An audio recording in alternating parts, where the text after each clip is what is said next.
Right now, pressure is doing something to your body that you cannot see. It is shrinking a part of your brain. A study published in Frontiers in Endocrinology in 2023 found that excessive cortisol, the main stress hormone your body makes when you feel pressure, can actually change the structure of your hippocampus, your amygdala, and your prefrontal cortex. These are the parts of your brain that help you think, remember, and control your emotions. Pressure isn't just a feeling, it is a physical event happening inside your skull right now. And here's what makes it worse. Most people have no idea it's happening. They walk around with tight shoulders, a racing heart, shallow breathing, and they think, this is just life. No, that is your body screaming at you. And if you don't learn how to handle this, the damage adds up.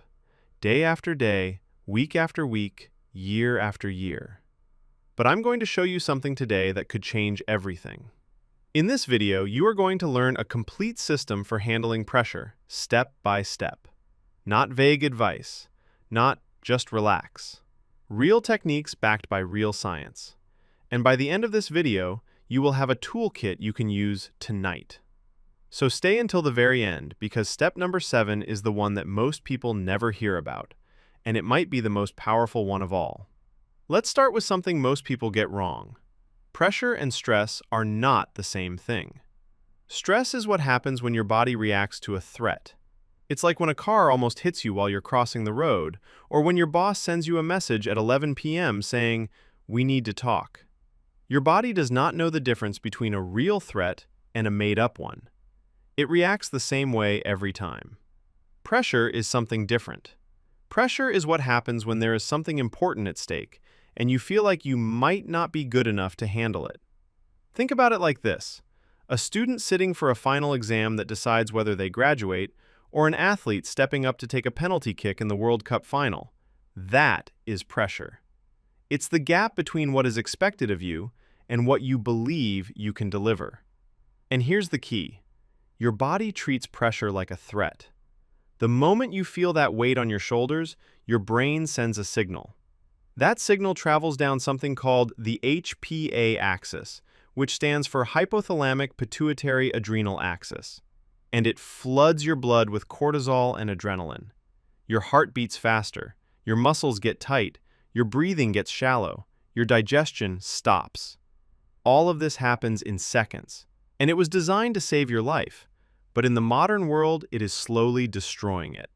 So let's talk about cortisol, because this hormone is at the center of everything. A meta-analysis from the University of Leeds, published in Psychoneuroendocrinology in 2024, reviewed 58 randomized controlled trials with over 3,500 participants. They confirmed that cortisol is the primary biological marker of stress in the body. When you're under pressure, your adrenal glands pump this chemical into your bloodstream like a factory. Now, a little bit of cortisol is actually good. It wakes you up in the morning. It gives you energy. It helps you focus. But when the pressure never stops, when you are worried about money, about work, about relationships, about the future, cortisol stays high. And a 2023 study published in the journal Cells showed that chronically elevated cortisol is linked to brain damage, weakened immune function, anxiety, depression, and even neurodegenerative diseases. So think about that for a second. The same hormone that is supposed to protect you is the one that is breaking you down. This is why learning to handle pressure is not a luxury. It is a survival skill. And the first step is understanding what is happening inside your body so you can take control of it. That's what we're going to do right now. When pressure hits, the first part of your brain to react is the amygdala. This is your brain's alarm system. It is a tiny almond-shaped structure deep inside your brain. It's the part that makes you jump when you hear a loud noise at night, or makes your stomach drop when you see a spider. The amygdala does not think. It reacts. Fast, without asking questions. The second part of your brain that matters here is the prefrontal cortex. This is the part right behind your forehead. It's the part that helps you figure out how much money to save each month, or stops you from saying something you'll regret during an argument with your partner. It is your brain's voice of reason. The problem is, under pressure, the amygdala takes over, and the prefrontal cortex goes quiet. A landmark study from the University of California, Berkeley, published in Current Biology, showed that when people were sleep-deprived, a state that amplifies the effects of pressure, the amygdala showed 60% more activation than normal. And at the same time, the connection between the amygdala and the prefrontal cortex got weaker. In other words, the part of your brain that panics gets louder, and the part that thinks clearly gets softer. That is what pressure does to you. Here is step 1, and it might surprise you. The first thing you need to do when you feel pressure is change the story you tell yourself about it. This is not motivational nonsense. This is hard science. A study published in Clinical Psychological Science by Jeremy Jameson from the University of Rochester with co-authors from Harvard tested something called stress reappraisal. They took 69 adults and asked them to give a 5-minute speech. Half of them were told that stress is helpful.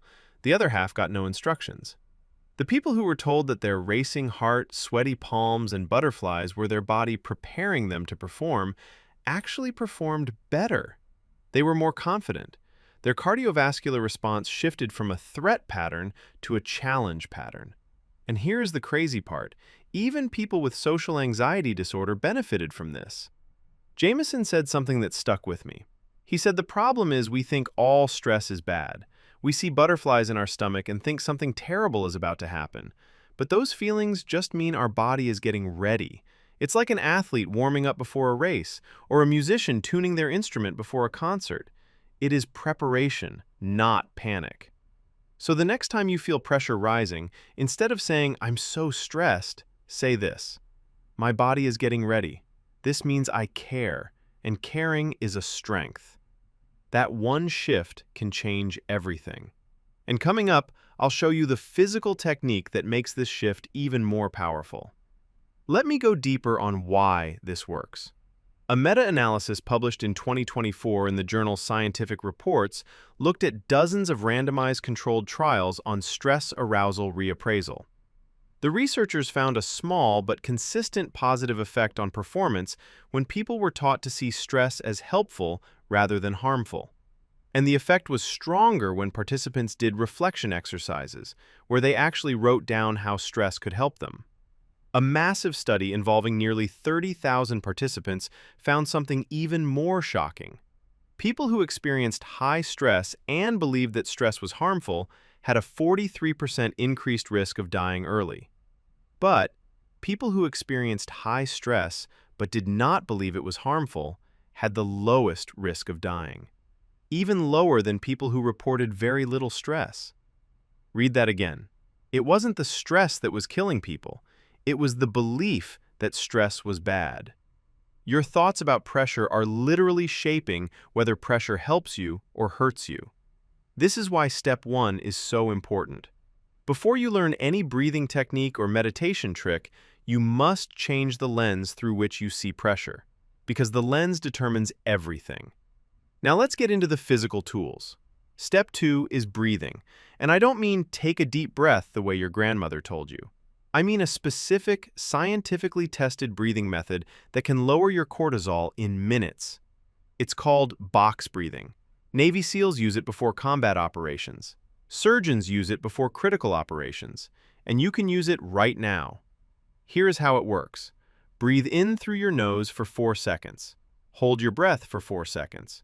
Breathe out through your mouth for 4 seconds. Hold again for 4 seconds. That's one cycle. Do this for 5 to 10 minutes. A meta-analysis reviewing 52 randomized controlled trials with 3,900 participants found that box breathing reduced cortisol levels by 32%, improved heart rate variability by 48%, and directly activated the vagus nerve. 32% cortisol reduction from breathing. No pills, no therapy sessions, just 4 counts in, 4 counts hold, 4 counts out, 4 counts hold. And here's a bonus. The study found that just 5 minutes per day gave a 28% reduction. 10 minutes gave 32%. And after 10 minutes, the benefits hit a plateau, which means you don't need to sit there for an hour. 10 minutes is the sweet spot. So why does breathing work so well against pressure? It comes down to one nerve, the vagus nerve. This is the longest nerve in your entire body. It runs from your brainstem all the way down to your gut, connecting your brain to your heart, your lungs, your stomach, and your intestines. It is the main highway of your parasympathetic nervous system, which is the system that tells your body to calm down.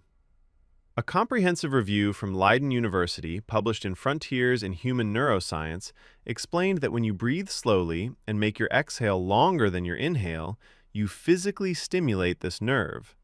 They called this respiratory vagal nerve stimulation. And here's the beautiful part. It works in both directions. 80% of the fibers in the vagus nerve carry messages from your body to your brain. So when you slow your breathing, your body is literally telling your brain that everything is safe. A study from Vrije Universiteit Brussels, published in the International Journal of Psychophysiology, showed that just 2 minutes of deep breathing with longer exhales improved decision-making by nearly 50% and significantly reduced perceived stress. 2 minutes! And the participants made better decisions under time pressure. So breathing doesn't just calm you down, it makes you smarter under pressure. Remember that. We'll build on this in step 4. Now, if box breathing isn't your style, there's another technique that Stanford University tested and found to be even more effective for mood improvement. It's called cyclic sighing.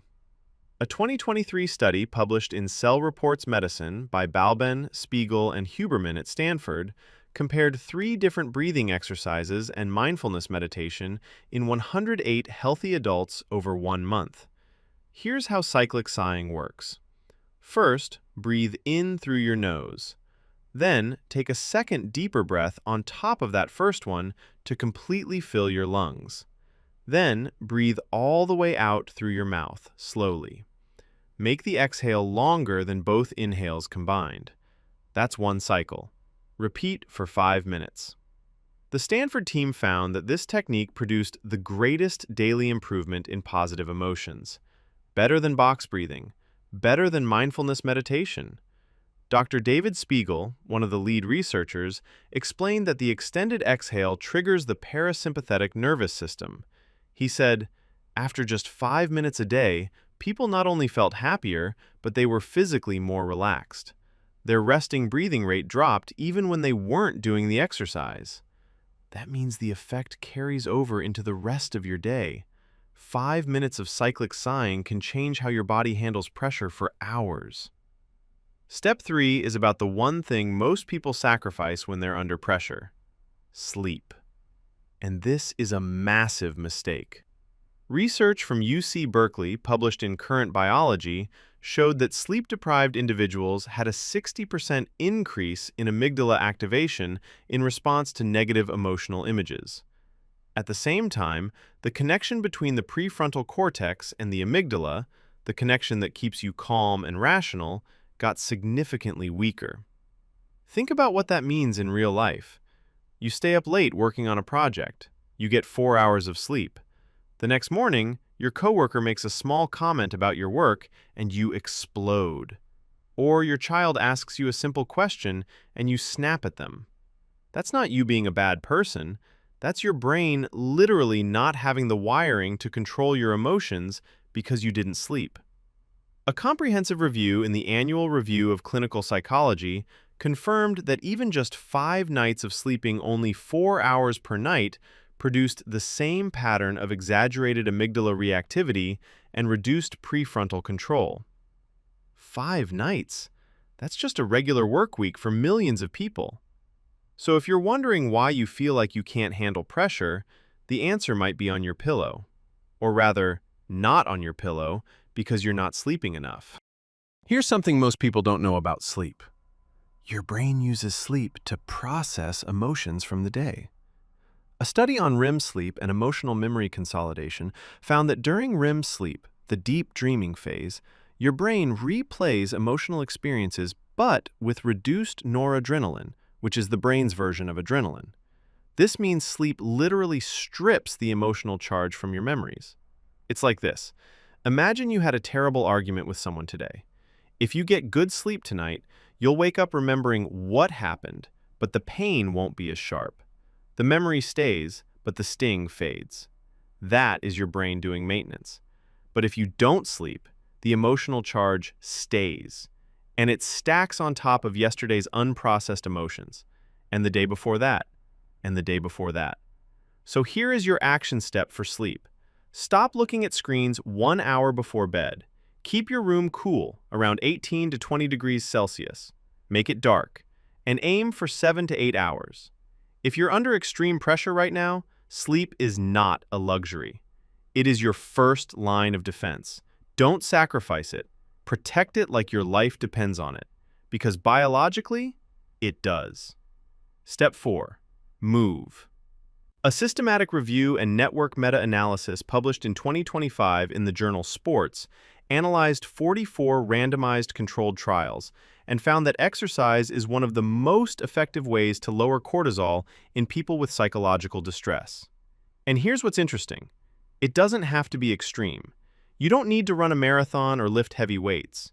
The study found that moderate exercise, things like brisk walking, swimming, cycling, or even yoga, produce significant cortisol reductions. The key was consistency. Doing something 3 to 5 times per week for at least 20 to 30 minutes. It's like putting a few dollars into a savings account every day. One day might not seem like much, but over a month, you've built something solid. That's what regular movement does for your stress system. And there's a bonus effect. Exercise triggers the release of endorphins, which are your body's natural painkillers and mood boosters. It also increases something called BDNF, brain-derived neurotrophic factor, which helps grow new brain cells, especially in the hippocampus, the memory center that cortisol shrinks under chronic pressure. So exercise doesn't just reduce pressure, it reverses the damage that pressure has already caused. Now, stick around, because step 5 is where things get really interesting. So which type of exercise is best for handling pressure? The honest answer is the one you'll actually do. But the research does give us some direction. The same 2025 meta-analysis found that mind-body exercises like yoga and Tai Chi had particularly strong effects on cortisol reduction. This makes sense because they combine physical movement with controlled breathing, which we already know activates the vagus nerve. But aerobic exercise, things like jogging, dancing, or cycling, also showed powerful effects. It's like your body has a pressure valve, and aerobic exercise opens that valve, letting the built-up tension escape. One run won't fix everything, but consistent running over weeks can fundamentally change how your nervous system responds to pressure. Here's a practical plan you can start today. Monday, Wednesday, Friday, do 30 minutes of brisk walking or jogging. Tuesday, Thursday, do 20 minutes of yoga or stretching with deep breathing. Saturday, do something fun. Dance, play a sport, swim. And Sunday, rest. Yes, rest is part of the plan. Your body needs recovery days too. This simple schedule gives you the cortisol-lowering, brain-building, mood-boosting benefits of movement without burning out. Step 5 is a mental technique that I want you to memorize. It is called the control question. Whenever you feel pressure building, I want you to ask yourself this one question. What can I control right now? Not tomorrow, not next week, right now. Most pressure comes from worrying about things you cannot control. Things like whether your boss will approve your idea, whether the economy will crash, or whether it will rain on your wedding day. You pour mental energy into these things and get nothing back.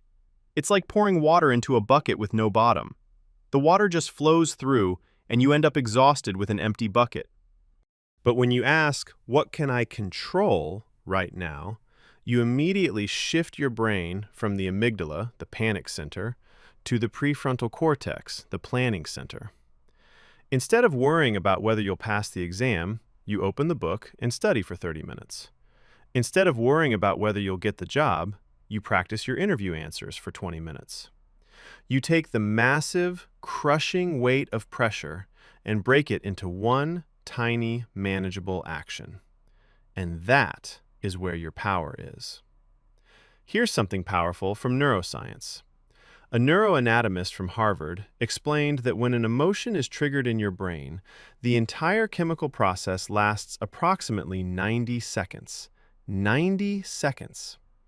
After that, any remaining emotional reaction is being kept alive by your thoughts about the situation, not the situation itself. Think about what that means. When pressure hits and you feel that wave of anxiety or fear or panic, your body will naturally calm down in about a minute and a half. But most people don't let it calm down. They start thinking about all the worst-case scenarios. What if I fail? What if everyone laughs at me? What if I lose everything? And each of those thoughts re-triggers the chemical process. So the 90 seconds turns into 90 minutes, or 90 hours, or 90 days. So here's the technique. When you feel pressure spike, pause. Don't react, don't speak, don't make any decisions. Set a mental timer for 90 seconds. Breathe. Feel the wave of emotion move through you. And after 90 seconds, the worst of the storm has passed. Now you can think.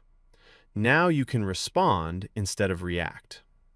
This one technique alone can save your relationships, your career, and your mental health. And it costs you nothing but 90 seconds of patience. Step 6 is about building a daily routine that makes you pressure-proof over time. The meta-analysis from the University of Leeds found that mindfulness and relaxation interventions showed the strongest effects on cortisol levels when they were practiced regularly. Not once, not sometimes, regularly. The key word is daily. Here is a simple morning routine that takes 15 minutes. First, 5 minutes of cyclic sighing or box breathing. Second, 5 minutes of journaling. Write down 3 things you're grateful for and 1 thing you can control today. Third, 5 minutes of gentle stretching or movement. That's it. 15 minutes. That is shorter than most people spend scrolling social media in the morning. Why does this work? Because you're training your nervous system before pressure arrives. It's like a firefighter running drills before a real fire breaks out. When the emergency comes, their body knows what to do automatically. You are doing the same thing with your stress response. Every morning you practice, you are teaching your vagus nerve to activate faster, your prefrontal cortex to stay online longer, and your amygdala to quiet down sooner. Over weeks and months, this transforms how you handle pressure. And there's an evening version too. Before bed, take 10 minutes. First, 5 minutes of slow, deep breathing. The Stanford study found that breathing exercises done in the evening had the strongest effect on sleep quality. Second, write down anything that is worrying you. Get it out of your head and onto paper. It's like taking a heavy backpack off your shoulders and setting it on the ground. The weight doesn't disappear, but you are no longer carrying it. Third, turn off all screens. The blue light from your phone and computer suppresses melatonin, the hormone that helps you fall asleep. And we already learned what bad sleep does to your amygdala. It turns it into a ticking time bomb. So protect your evenings the way you protect your mornings.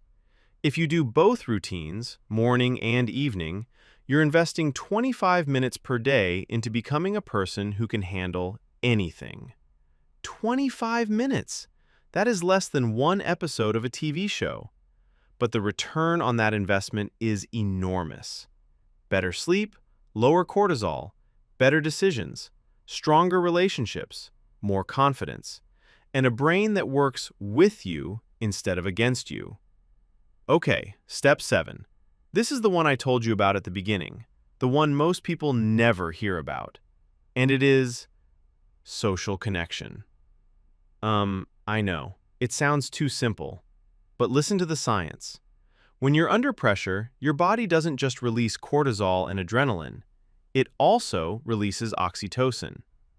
Harvard Health explained that oxytocin is released during stress to prime you to seek social support. Oxytocin works on the social centers of your brain. It makes you want to reach out, talk to someone, connect with another human being. This isn't weakness. This is biology.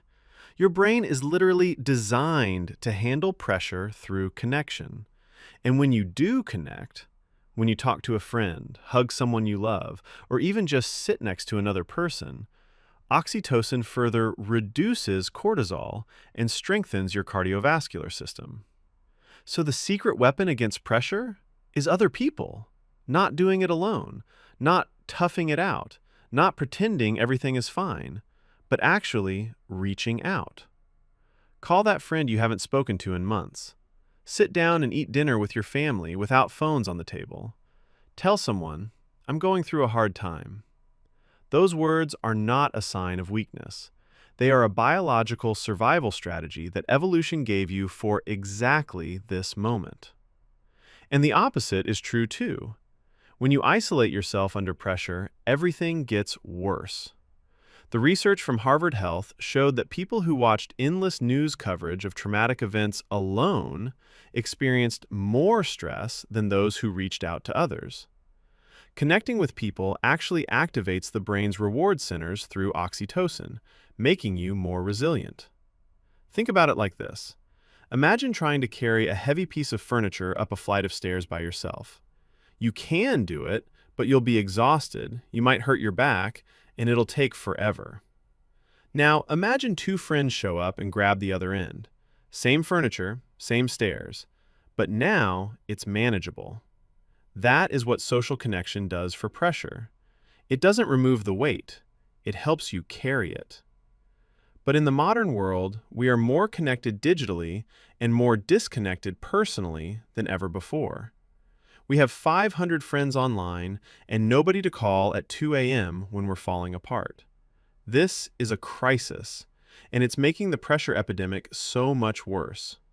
So make connection a priority, not a nice to have, a non-negotiable. Schedule it, protect it. Your nervous system is begging you for it. Step 8. The voice inside your head. That voice is either your greatest ally or your worst enemy. Under pressure, most people's self-talk turns toxic. It says things like, "You're going to fail," "You're not smart enough," "Everyone is watching and they're going to judge you." And every single one of those sentences triggers another cortisol release. Remember what we learned earlier. The study on nearly 30,000 people showed that believing stress is harmful literally increases your risk of dying. Your thoughts have that much power. So you need to become a guard at the gate of your own mind. Every thought that enters, you decide whether it stays or goes. Here's a practical technique. When a negative thought shows up under pressure, do 3 things. 1. Notice it. Say to yourself, "I'm having the thought that I'm going to fail." Don't fight it, just notice it. 2. Question it. Is this thought true, or is this my amygdala talking? 3. Replace it. I've handled hard things before. I can handle this too. This is not positive thinking. This is accurate thinking. And it keeps your prefrontal cortex in control instead of handing the keys to your amygdala. Here's a bonus technique that takes 3 seconds. When you feel an overwhelming emotion under pressure, name it. A concept in neuroscience called affect labeling shows that simply putting a name to what you're feeling, saying, "I feel anxious" or "I feel frustrated," actually reduces the intensity of the emotion. Why? Because naming an emotion activates your prefrontal cortex, which is the thinking brain. And when the prefrontal cortex activates, it sends calming signals down to the amygdala. It's like when a child is crying and doesn't know why. If you kneel down and say, "Are you feeling scared?" and they nod, they start to calm down. Not because the scary thing is gone, but because the emotion has been identified. The unknown becomes known, and the known is always less frightening. So under pressure, don't just feel the wave, label the wave. I'm feeling pressure. I'm feeling fear. I'm feeling doubt. Say it out loud if you need to. Those 3 words, "I feel blank," are one of the fastest ways to get your prefrontal cortex back online. And once your prefrontal cortex is back, you can think again. You can plan again. You can act again. Step 9. What you eat matters more than you think. Your brain is only about 2% of your body weight, but it uses about 20% of your total energy. When you're under pressure, it needs even more fuel, and the wrong fuel makes everything worse. Eating junk food when you're stressed is like putting cheap gasoline in a race car. The engine sputters, the performance drops, and eventually something breaks. Here are the foods that help your brain handle pressure. Omega-3 fatty acids, found in fish like salmon, sardines, and mackerel. These support the structure of brain cells and reduce inflammation. Magnesium-rich foods like dark leafy greens, nuts, and dark chocolate. Magnesium helps regulate the HPA axis, which is the system that controls cortisol release. And complex carbohydrates like oats, brown rice, and sweet potatoes, which provide steady energy instead of spikes and crashes. And here is what to reduce: sugar, caffeine after 2 p.m., alcohol, processed foods. All of these either spike your cortisol, disrupt your sleep, or both. I know, nobody wants to hear that. But remember, we're not here for comfort, we're here for results. And the results are clear. Feed your brain the right fuel and it will handle pressure better. Starve it or poison it and it will crumble. And don't forget water. Dehydration, even mild dehydration of just 1 to 2%, has been shown to impair cognitive function, increase fatigue, and amplify feelings of anxiety. Your brain is about 75% water. When you don't drink enough, everything slows down. It's like trying to run a washing machine with barely any water inside. The machine might still spin, but nothing is getting clean. This is the easiest fix in this entire video. Drink a glass of water first thing in the morning. Keep a water bottle with you throughout the day. Aim for 2 to 3 liters. If you exercise or sweat a lot, drink more. Before any high-pressure situation, a job interview, a presentation, an exam, drink a full glass of water 15 to 20 minutes before. It sounds so simple that people dismiss it, but simple doesn't mean unimportant. The foundations are always simple. And water is one of the foundations of a brain that handles pressure well. Step 10. Learn to recover in small moments throughout the day. Most people think recovery means a vacation or a weekend off, but the science shows that micro-recovery, taking tiny breaks throughout the day, is incredibly effective at preventing pressure from building up to dangerous levels. Here's a technique called the 5-5-5 reset. Every 90 minutes, stop what you're doing. Take 5 deep breaths. Look at something 5 meters away for 5 seconds. This relaxes your eye muscles and reduces tension. Then stretch your neck and shoulders for 5 seconds. The whole thing takes about 30 seconds. It's like releasing the steam from a pressure cooker every few hours. Without that release, the cooker eventually explodes. With it, everything stays at a safe temperature. The meta-analysis on breathwork from Scientific Reports, which reviewed 12 randomized controlled trials with 785 participants, found that even brief breathwork sessions produce significant stress reduction, with a small to medium effect size. You don't need long meditation retreats. You just need consistent, small moments of deliberate calm throughout your day. Those moments add up, and over time, they fundamentally change how your nervous system responds to pressure. Now let's pause and look at where we are. We've covered 10 steps. Reframe your story. Breathe with purpose. Protect your sleep. Move your body. Ask the control question. Use the 90-second rule. Build a daily routine. Connect with people. Master your self-talk. And practice micro-recovery. Each of these steps works on its own, but together, they create a compound effect. It's like individual ingredients in a recipe. Flour by itself isn't a cake. Eggs by themselves aren't a cake. Sugar by itself isn't a cake.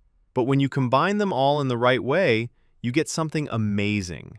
That's what happens when you stack these pressure handling techniques. Your nervous system gets stronger. Your cortisol stays lower. Your prefrontal cortex stays online. And pressure stops being a monster that controls you and starts being a signal that fuels you. And here's the beautiful truth. You don't need to do all 10 perfectly. Start with 2 or 3 that feel right for you. Practice them for a week, then add another one, then another. In 30 days, you'll be a fundamentally different person when it comes to handling pressure. Not because the pressure went away, but because you changed. Top of your head, and slowly move your top of your head, and slowly move your attention down through your body. Notice where you feel tension. Most people carry pressure in their jaw. They clench it without realizing. Or in their shoulders, which creep up toward their ears like they're trying to hide from the world. Or in their stomach, which gets tight and knotted. When you find tension, don't try to fix it. Just breathe into that area. Imagine your breath traveling to that tight spot and loosening it. This technique works because it shifts your attention from the stressful thoughts in your head to the physical sensations in your body. And that shift alone activates the prefrontal cortex and calms the amygdala. Do this once a day, ideally as part of your morning or evening routine.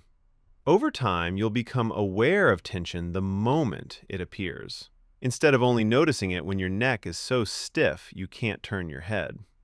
Awareness is the first step to control, and control is the first step to freedom from pressure. Here's another tool that takes 5 minutes. Keep a pressure journal. Every evening, write down 3 things. 1. What was the biggest pressure I felt today? 2. How did I respond to it? 3. What will I do differently next time? That's it. 3 questions, 5 minutes. Why is this powerful? Because most people experience pressure on autopilot. They react, they survive the moment, and they move on without learning anything.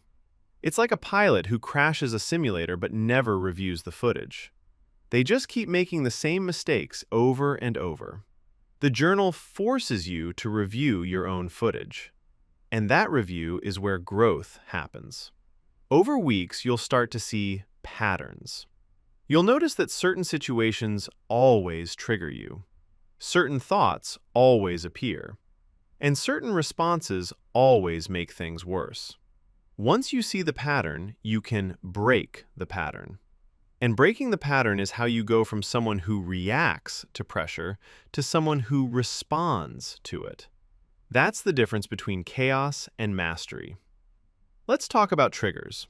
Everyone has specific situations that send their pressure through the roof. For some people, it's public speaking. For others, it's financial conversations. For others, it's conflict with someone they love. Your triggers are personal. They come from your past experiences, your beliefs, and your fears. Knowing your triggers gives you a massive advantage. Because once you know what triggers you, you can prepare for it. It's like knowing which roads flood during the rainy season. If you know, you take a different route before the rain starts. You don't wait until you're stuck in water up to your windows. That's what trigger awareness does. It gives you a head start. Write down your top 3 triggers. Be specific. Not, work stresses me out, but when my manager criticizes my work in front of other people, I feel shame and my chest gets tight. The more specific you are, the more power you have. Because specificity leads to strategy, and strategy beats panic every single time. Here's something counterintuitive. One of the best ways to handle pressure is to practice being under pressure. This is called the exposure principle, and it's backed by decades of research in psychology. The more you expose yourself to controlled pressure situations, the less your amygdala reacts over time. It's like the first time you jumped into a swimming pool as a child. It was terrifying. Your heart raced. You thought you might drown. But after doing it 10 times, 20 times, 100 times, it became normal. Your brain learned that the pool wasn't a threat, and it stopped sending the alarm signal. That is exactly how exposure works with pressure. So start small. If public speaking triggers you, practice in front of 1 person, then 3 people, then 10. If financial conversations scare you, start by reading 1 article about money each day. Then have a small conversation. Then sit down and look at your bank account.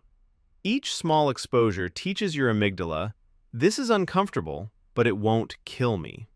And over time, what once felt like a mountain starts feeling like a speed bump. Now let's step away from the science for a moment and talk about philosophy. Because handling pressure isn't just about techniques, it's about how you see life itself. The ancient Stoic philosophers, people like Marcus Aurelius, Epictetus, and Seneca, lived under extreme pressure. Marcus Aurelius ruled the Roman Empire during a plague, constant wars, and political betrayal. And yet he wrote some of the most calm, wise, and clear-headed words in human history. The Stoic principle was simple. Focus only on what you can control. Your thoughts, your actions, your responses. Everything else, other people's opinions, the weather, the economy, whether you live or die, is outside your circle. And spending energy on things outside your circle is the root of suffering. Sound familiar? That's because step 5, the control question, comes directly from this 2,000-year-old philosophy.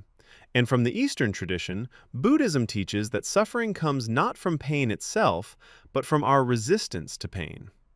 When you resist pressure, when you fight it, deny it, or run from it, the suffering multiplies. But when you accept it, acknowledge it, and move through it, it loses its power over you. Acceptance doesn't mean giving up. It means stopping the war inside yourself so you can fight the war outside yourself more effectively. In Japanese culture, there is a concept called wabi-sabi. It means finding beauty in imperfection. Think about a ceramic bowl that has a crack, and instead of throwing it away, the crack is filled with gold. The crack becomes the most beautiful part of the bowl.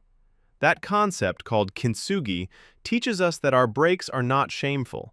They are where the gold goes. Under pressure, we often feel like we're breaking, and that feels like failure. But what if the breaking is just the first step in becoming stronger? What if the cracks you're developing right now are the exact places where your future strength, wisdom, and compassion will live? This isn't just poetic, it's practical. Research on post-traumatic growth shows that many people who go through extreme pressure and difficulty come out the other side with greater resilience, deeper relationships, a clearer sense of purpose, and a more profound appreciation for life. Pressure doesn't just break people. Sometimes, it forges them into something they could never have become otherwise. The research from Stanford by Dr. Aaliyah Crum, published in the Journal of Personality and Social Psychology, identified 2 types of stress mindsets. The first is the stress is debilitating mindset. People with this mindset believe that pressure weakens them, hurts their performance, and damages their health. The second is the stress is enhancing mindset. These people believe that pressure sharpens them, improves their focus, and builds their character. The research showed that people with the stress is enhancing mindset actually had better physiological responses during stressful public speaking tasks. Their blood vessels dilated instead of constricting, which is the pattern you see in someone who is challenged rather than threatened. Same situation, different mindset, different biology. So your belief about pressure literally changes your blood flow. This is not imagination. This is measurable physical change happening inside your blood vessels based on what you believe. So ask yourself right now, which mindset do you have? And if it's the debilitating one, it's time to switch. Because the science says you can switch, and the benefits are real, immediate, and profound. This might sound strange, but gratitude is one of the most powerful pressure relief tools you have. When you actively focus on what you're thankful for, even in the middle of pressure, your brain shifts from a threat state to a reward state. The prefrontal cortex activates, cortisol drops, and you can think clearly again. Here's what I mean. Let's say you're under enormous pressure at work. Deadlines everywhere. Your boss is unhappy. Instead of spiraling, you stop and say, I'm grateful I have a job. I'm grateful I have the skills to do this work. I'm grateful that this deadline means someone values what I produce. Is the pressure still there? Yes. But now your brain is processing it from a place of strength, not fear. Try this. Every night before bed, write down 3 things you're grateful for. They can be small. I'm grateful for the meal I had today. I'm grateful my friend sent me a funny message. I'm grateful the sun was warm on my face this morning. Over time, this practice rewires your brain's default setting from threat scanner to opportunity scanner. And when your default is set to opportunity, pressure becomes fuel instead of poison. People who have a strong sense of purpose handle pressure better than those who don't. This has been shown again and again in psychological research. When you know why you're enduring the pressure feels more meaningful. And meaningful pressure is easier to bear than meaningless suffering. Think about 2 people carrying heavy bags up a mountain. The first person has no idea why they're climbing. They're just told to walk. Every step feels pointless and they want to quit. The second person is carrying supplies to a village at the top where children are waiting for food. Same bag, same mountain. But the second person has a reason, and that reason turns exhaustion into determination. So what's your reason? What is your purpose? What are you enduring this pressure for? If you can't answer that question, that might be the biggest problem. Not the pressure itself, but the absence of a reason to push through it. Find your purpose. Write it down. Put it where you can see it every single day. Because on the hardest days, when the pressure feels like it's going to crush you, your purpose is what holds you up. Step number 11. Wait, I said 10 steps, right? Consider this a bonus. Learn to say no. One of the biggest sources of pressure is taking on too much. Saying yes to every request, trying to please everyone, and ending up buried under obligations that you never wanted in the first place. Every time you say yes to something, you're saying no to something else. When you say yes to working late every night, you're saying no to your children's bedtime stories. When you say yes to every social invitation, you're saying no to your own rest and recovery. When you say yes to a project you don't care about, you're saying no to the project that lights you up inside. Setting boundaries is not selfish. It is essential. And here's a simple script for saying no without guilt. Thank you for thinking of me. I'm not able to take this on right now, but I appreciate you asking. That's it. No long explanations, no apologies, no guilt. Just a clear, kind, firm boundary. Practice it, because every time you say no to something that doesn't serve you, you are saying yes to your own peace, health, and sanity. Here's one that people don't want to hear. Your phone is amplifying your pressure. Every notification is a tiny stress trigger. Every scroll through social media is a comparison machine that makes you feel like you're not enough. Every news headline is designed to activate your amygdala and keep you glued to the screen. Try this experiment. For one day, turn off all non-essential notifications. No social media, no news, just essential calls and messages. At the end of that day, check in with yourself. How do you feel? Most people report feeling calmer, more focused, and more present than they have in months. From one day!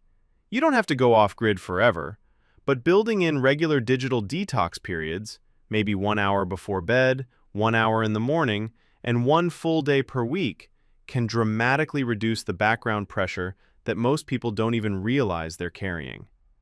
The phone was supposed to be a tool, not a master. Take your power back. Here's a technique that is growing in popularity and has some interesting science behind it. Cold exposure, taking cold showers or brief ice baths. When you expose your body to cold, your sympathetic nervous system activates. Your heart rate spikes. Your body goes into a mild stress response. And then you breathe through it. You stay calm. You choose not to panic. This is like a pressure simulator for your nervous system. Every cold shower is a controlled practice session where you learn to stay calm while your body is screaming at you to react. Over time, this trains your vagus nerve to kick in faster, your breathing to stay controlled, and your mind to stay clear even when everything feels uncomfortable. Start small. At the end of your regular warm shower, Turn the water to cold for just 15 seconds, then 30 seconds, then a minute. You don't need to sit in an ice bath for 20 minutes on day 1. Build up gradually, and notice how each day your body adapts faster. That adaptation is the same adaptation that helps you handle life pressure better. The cold is just the training ground. Spending time in nature is one of the most underrated pressure relief tools. Studies have consistently shown that even 20 minutes of walking in a natural environment, a park, a forest, a beach, reduces cortisol, lowers blood pressure, and improves mood. The Japanese call this practice Shinrin-yoku, which means forest bathing. Why does nature work so well? Because your brain evolved in natural environments for millions of years. Urban environments, with their noise, crowds, screens, and artificial lights, are only a few hundred years old. Your nervous system is designed for green spaces, natural sounds, and open air. When you step into a forest, it's like putting a fish back in water. Everything in your body goes, this is where I belong. So add nature to your pressure-fighting toolkit. Walk in a park during lunch. Sit by a tree on the weekend. If you live in a city, find a botanical garden or a quiet green space. Even looking at pictures of nature has been shown to reduce stress. But the real thing is always best. Your ancient nervous system knows the difference. Let's talk about laughter. When was the last time you laughed so hard your stomach hurt? Laughter is a direct pressure valve. It releases endorphins, reduces cortisol, relaxes muscle tension, and increases oxygen flow to the brain.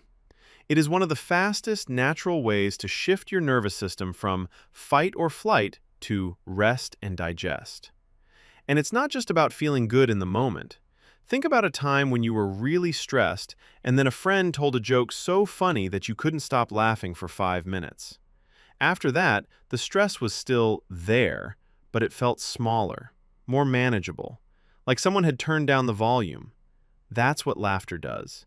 It doesn't remove the pressure, but it changes your brain's relationship with it. So make laughter a priority. Watch a comedy. Call that friend who always makes you laugh. Watch silly videos. Play with children or pets. Don't wait for laughter to happen. Seek it out. Especially when you're under pressure. Especially then, because that's when you need it most. Elite athletes have used visualization for decades, and science backs it up. When you vividly imagine yourself handling a high-pressure situation successfully, your brain creates neural pathways almost identical to the ones created by actually doing the thing.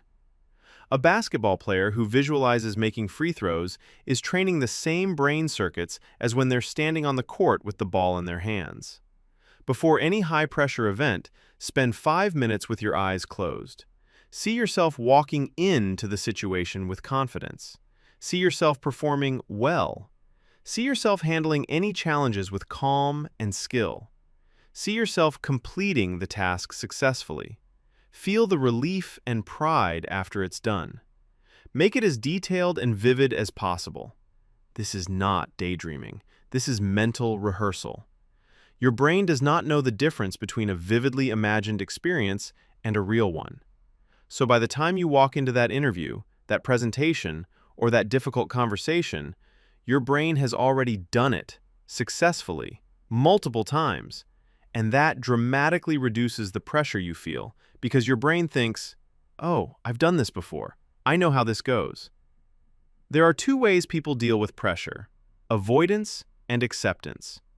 Avoidance looks like procrastination, distraction, numbing with alcohol or food, denial, and pretending everything is fine. It feels good in the moment but makes the pressure worse over time because the source of the pressure never gets addressed. Acceptance looks like facing the pressure head-on, saying, "This is hard, I feel scared, and I'm going to do it anyway." Acceptance doesn't mean you like the pressure. It means you stop fighting the fact that it exists. It's like standing in the ocean and a big wave is coming. If you fight the wave, turn your back and try to stand rigid, it knocks you down. But if you face the wave and dive through it, You come out the other side with barely a splash. Every time you practice acceptance, you strengthen your pressure handling muscles.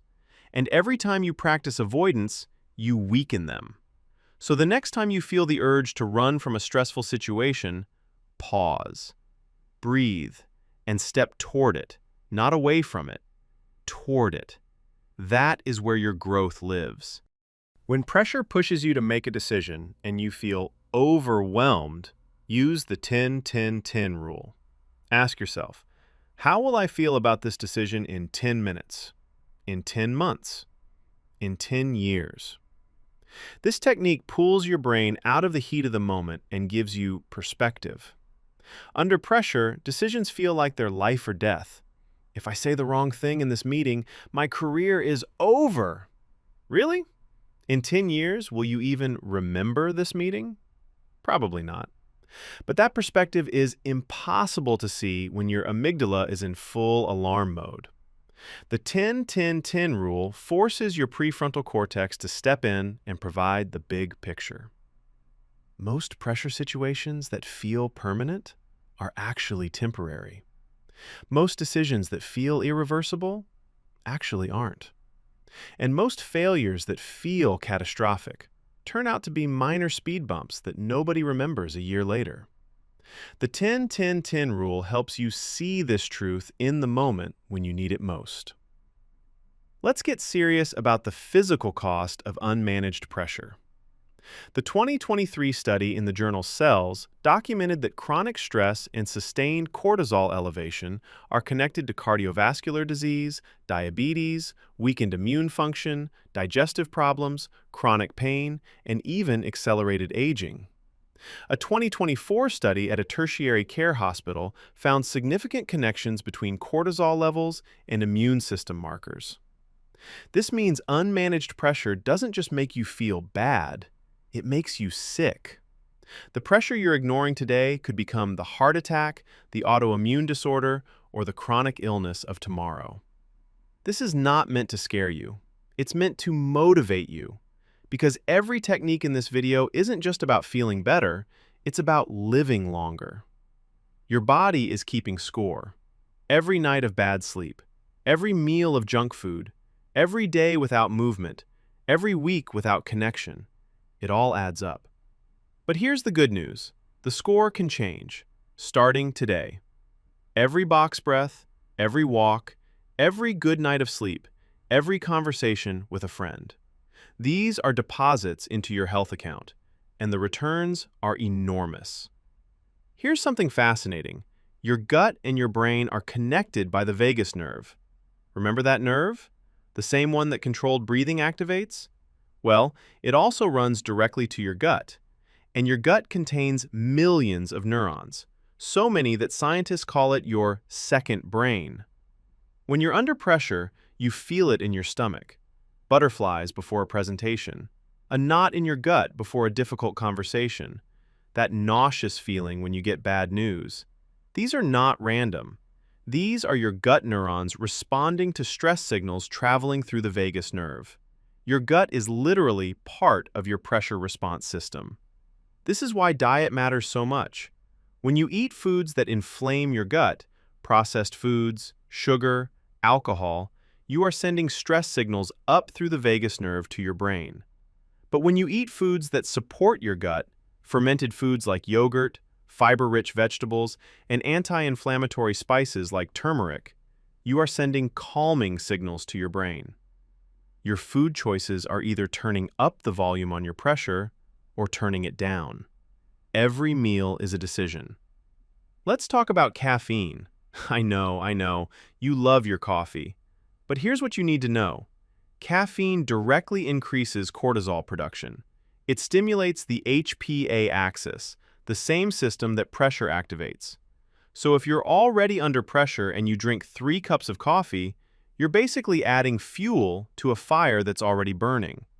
Now, I'm not saying you need to quit coffee completely, but be strategic about it. Have your coffee in the morning when cortisol is naturally high anyway. Avoid it after 2 p.m. because caffeine has a half-life of about 5 to 6 hours, which means half of that afternoon coffee is still in your system at bedtime, And we already learned what bad sleep does to your pressure response. If you find yourself needing caffeine to get through the afternoon, that's your body telling you something. It's saying you need more sleep, better food, or more movement, not more stimulants. Listen to it. Your body is smarter than you think. Here's something enjoyable you can add to your toolkit. Music. A study by Chen and Wang in 2023 found that listening to slow-tempo instrumental music reduces cortisol secretion and promotes a state of relaxation. The music influences your autonomic nervous system, directly lowering heart rate and blood pressure. So before a high-pressure moment, put on some calm music. Classical, ambient, lo-fi, nature sounds, whatever works for you. During your morning routine, play music that makes you feel peaceful. During exercise, play music that makes you feel powerful. Music is a tool, and when used deliberately, it's a remarkably effective one. Here's a specific tip. Create 3 playlists, one for calm, one for energy, and one for focus. When pressure hits, choose the playlist that fits what you need in that moment. Need to calm down? Hit the calm playlist. Need to power through? Hit the energy playlist. Need to concentrate? Hit the focus playlist. Your ears are a direct pathway to your nervous system. Use them wisely. Here's another simple free tool. Sunlight. Morning sunlight exposure helps regulate your circadian rhythm, which controls when cortisol rises and falls throughout the day. When your circadian rhythm is properly calibrated, cortisol peaks in the morning, giving you energy and alertness, and drops in the evening, allowing you to relax and sleep.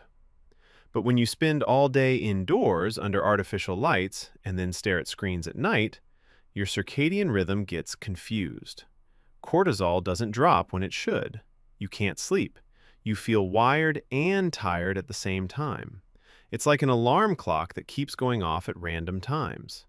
Eventually, you stop trusting it and your whole day falls apart. The fix is simple.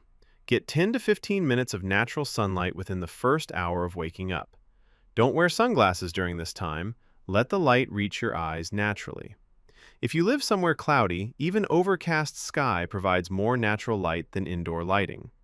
This one habit can improve your sleep, stabilize your cortisol, and make you more resilient to pressure. And it's completely free. Pressure doesn't just affect you, it affects everyone around you. When you're under chronic pressure, you become more irritable, more reactive, less patient, and less present. Your partner says something innocent, and you snap at them. Your child wants to play, and you push them away because you're too busy. Your friend invites you out, and you cancel because you're exhausted. Over time, pressure doesn't just damage your health, it damages your relationships. And damaged relationships create more pressure, which creates more relationship damage, which creates more pressure. It's a downward spiral. And the only way to break it is to acknowledge that pressure is affecting how you show up for the people you love. Here's an action step. Tell someone you trust, "I've been under a lot of pressure lately, and I know it's affecting how I treat you. I'm working on it, and I'm sorry." Those words are magic. Not because they fix everything, but because they open a door. They let the other person know that your behavior isn't about them, and they create space for understanding, patience, and support, which is exactly what you need right now. If you're a parent, this section is for you. Children absorb their parents' stress like sponges. They can't tell the difference between a parent who is stressed about work and a parent who is angry at them. All they feel is the tension, the short temper, the emotional distance, and it shapes how they learn to handle pressure themselves. Research shows that children of chronically stressed parents are more likely to develop anxiety, behavioral problems, and difficulty regulating their own emotions. Not because the parents are bad, but because the parents are overwhelmed. And overwhelmed parents unintentionally teach their children that the world is a scary, threatening place. So if you're a parent reading this, managing your pressure isn't just about you, it's about your children. Every time you practice box breathing instead of yelling, every time you take a walk instead of snapping, every time you model calm in the face of chaos, You are teaching your children that pressure is something they can handle, and that lesson will serve them for the rest of their lives. The modern workplace is a pressure factory. Deadlines, meetings, emails, performance reviews, office politics, and the constant fear of being replaced. And in many cultures, being stressed at work is worn like a badge of honor. If you're not stressed, you're not working hard enough. That is one of the most dangerous beliefs in modern society. The truth is, chronic workplace pressure destroys productivity, creativity, and decision-making. Remember, when cortisol is high, your prefrontal cortex goes offline. And your prefrontal cortex is where your best work comes from. Your most creative ideas, your most thoughtful emails, your most strategic decisions. These all come from a calm brain, not a panicking one. So protect your brain at work. Take breaks. Use the 5-5-5 reset technique between meetings.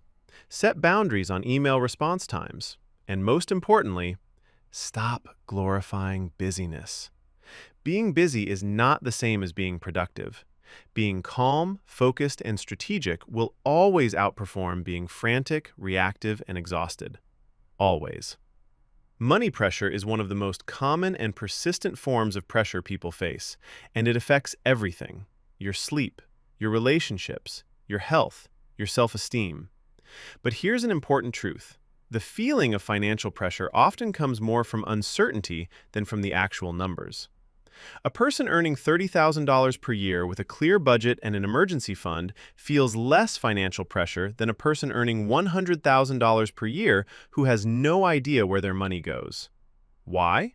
Because clarity reduces pressure. Uncertainty amplifies it. And most people live in a state of financial fog, where they avoid looking at their accounts because they're afraid of what they'll see. Here is your action step. Sit down for 30 minutes. Write down your monthly income.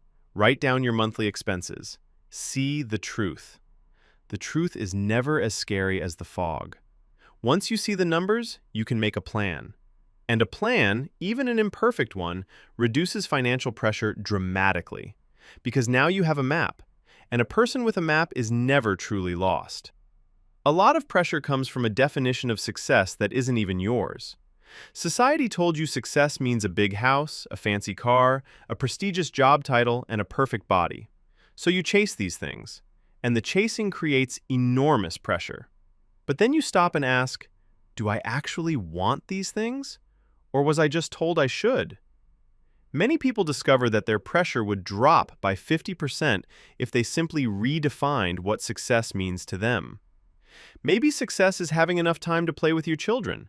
Maybe it's doing work that matters, even if it doesn't pay the most.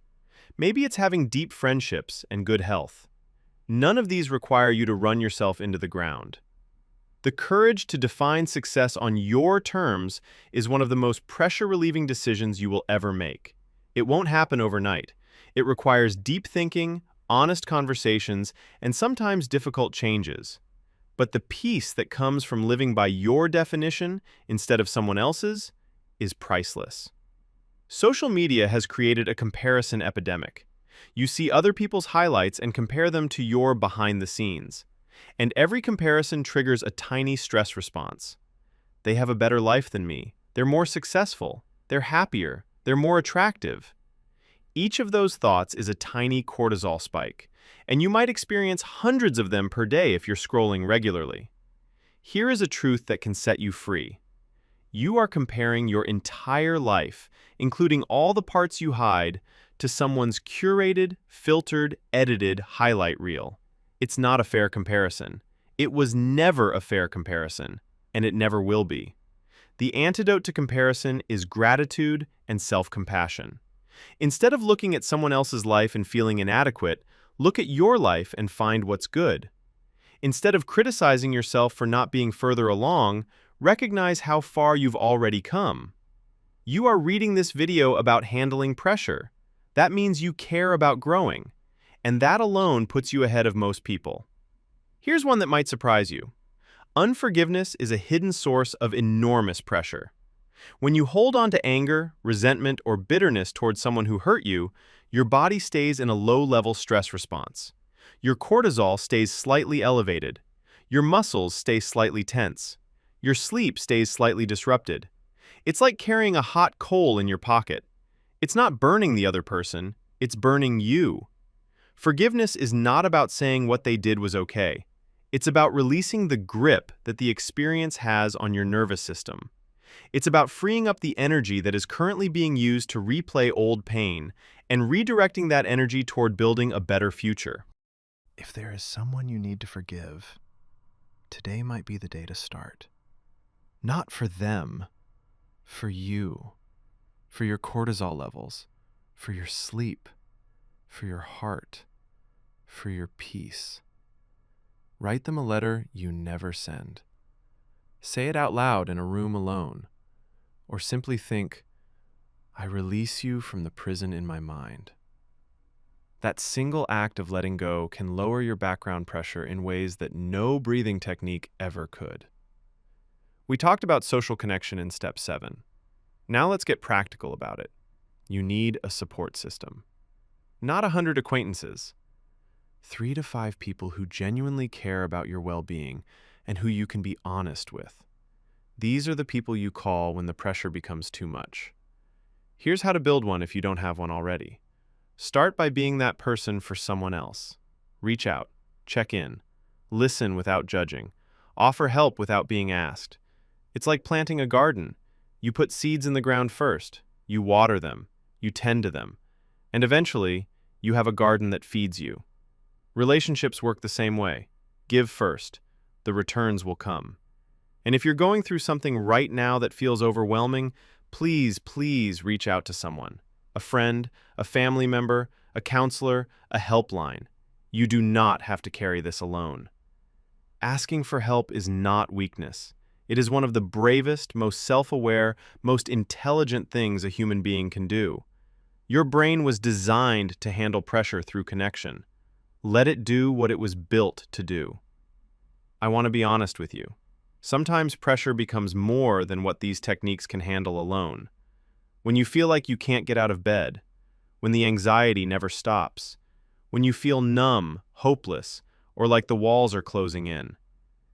These are signs that you may need professional support, and there is zero shame in that.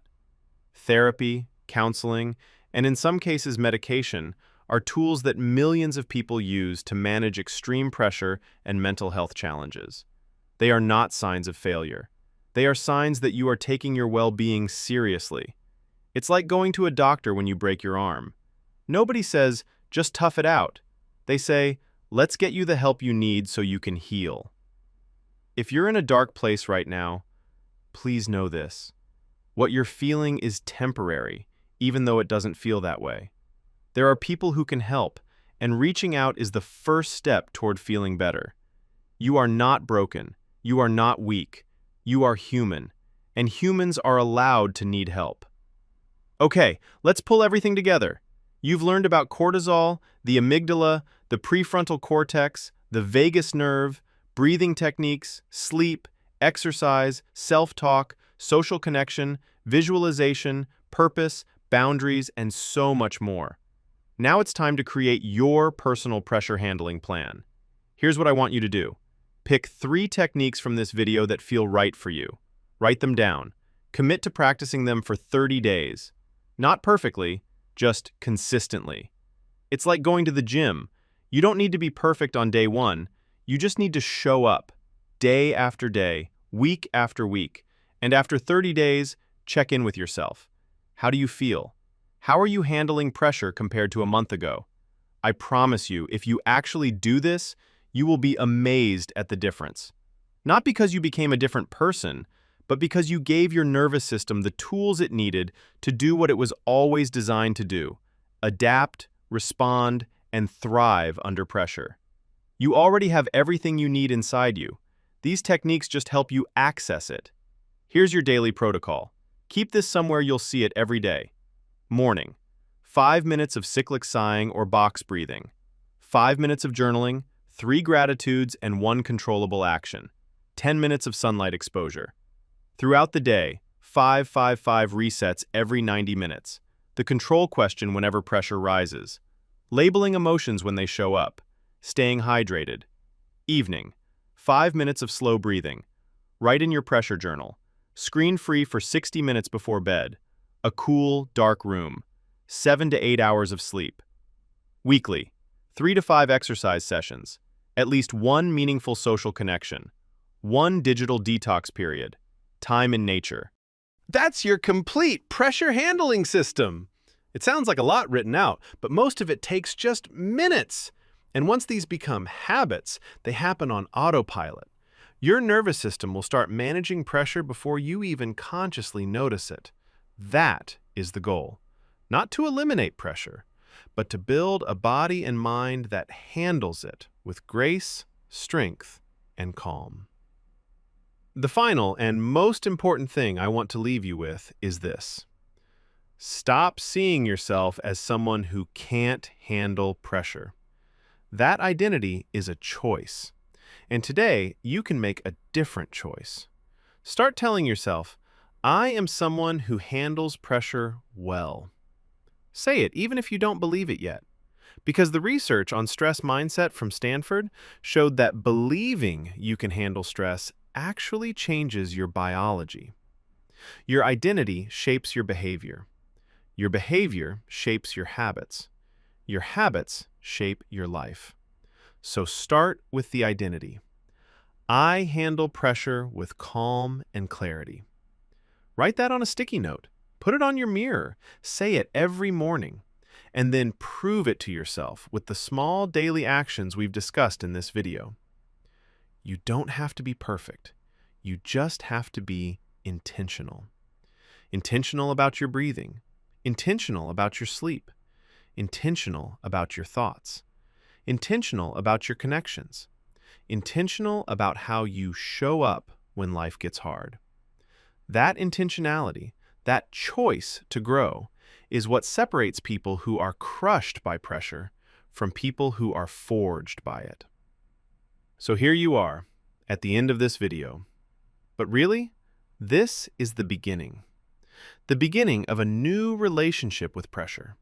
Not as your enemy, not as something to fear, but as a signal that something matters to you, a signal that you are being called to grow, a signal that your body is preparing you to rise to the occasion. Remember the science. Your cortisol can be managed. Your amygdala can be calmed. Your prefrontal cortex can stay online.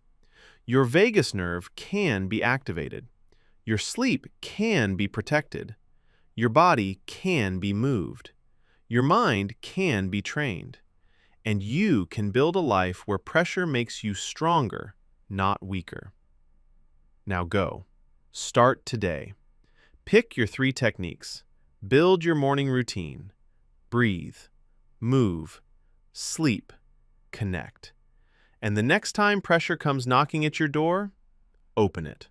Look it straight in the eye and say, I've been expecting you. I'm ready. Because now, you are.